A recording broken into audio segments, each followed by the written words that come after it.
In this tutorial, I'll show you how to type exponents and subscripts in Canva. First, open Canva in your web browser and sign in if you haven't already. Then open the design where you want to add your text. Next, click on the text box you want to edit, or add a new text box if you haven't created one yet. This is important because Canva doesn't have a built-in formatting button for exponents and subscripts in the standard text toolbar, so we need to insert the characters another way. Now place your cursor exactly where you want the exponent or subscript to appear.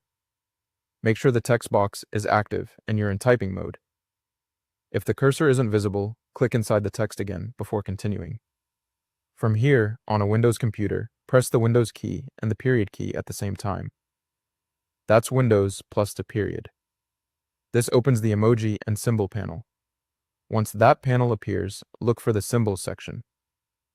Depending on your version of Windows, you may see tabs for emoji, GIFs, K-emoji, and symbols. Choose symbols, then look for the math-related characters. At this point, you can insert superscript characters for exponents, such as 2, 3, or other available raised numbers. You can also look for subscript characters if the symbol panel includes the one you need. When you click a symbol, it will be inserted directly into your Canva text box, where your cursor was placed.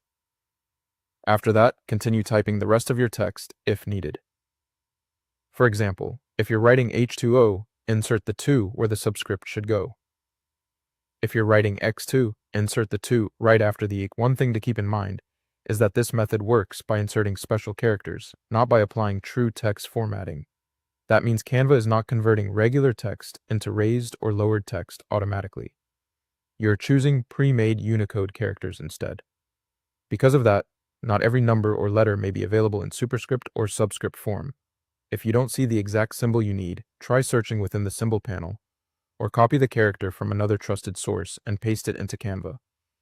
Just be careful to use characters that match the font style as closely as possible, since some fonts may display these symbols a little differently. Also, if you're using a Mac, the keyboard shortcut will be different, so the symbol viewer may not open the same way.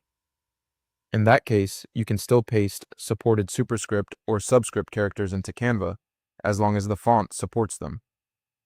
Once the symbol is inserted, click outside the text box to preview how it looks on your design. You should now see the exponent or subscript appear in line with your text. And that's how you type exponents and subscripts in Canva.